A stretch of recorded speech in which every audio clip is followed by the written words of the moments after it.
Øvelse V1, måle- og analyseteknik. Vi vil demonstrere, hvordan man anvender en teknisk vægt og en analysevægt ved at veje 5 forskellige genstande. Man starter med at notere vægtens serienummer, så man altid ved, hvilken vægt man har brugt, og det kan man se her.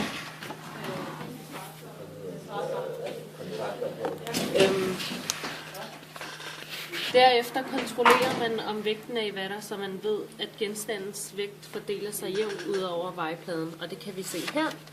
Boblen skal være i midten. Ellers, hvis den ikke er, så kan man altid justere på de her ben, eller hvad man kalder dem. Derefter tarerer man vægten, så den bliver nulstillet. Gør jeg her. Og så er den klar til brug. Vi har fået de her 5 genstande, som vi skal veje, og så starter jeg med nummer 1, målekolbe, sætter den på vægten, og så venter jeg til vægten er konstant, og så noterer vi vægten, og så tager jeg den, og så tarerer jeg igen. Når vi er færdige med at afveje alle 5 genstande på den tekniske vægt, går vi over til en anden teknisk vægt og laver de samme 5 afvejninger igen, fordi vi skal lave en dobbeltbestemmelse. Og her der gør man ligesom før og noterer batchnummer ned og kontrollerer, at vægten den skulle være i watter. Og derefter så tarerer du igen, og så er man klar til at afveje de samme 5 genstande en gang til. Og nu vil jeg vise, hvordan man anvender en analysevægt.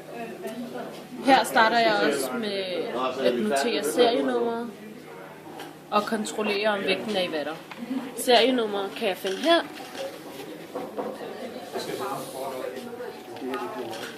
Og her kan jeg kontrollere, om vægten er i watter. Ellers så kan man justere hernede.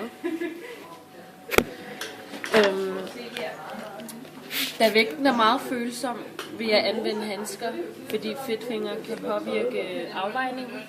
Så jeg tager de handsker på. Og her har vi også fået 5 forskellige genstande, som vi skal afveje. Og jeg starter med nummer 1.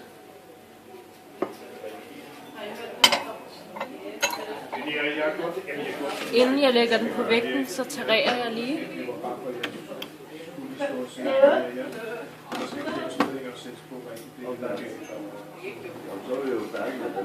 Og så venter jeg indtil vægten er stabil. Og så noterer jeg dette tal. Og går videre til den anden genstand.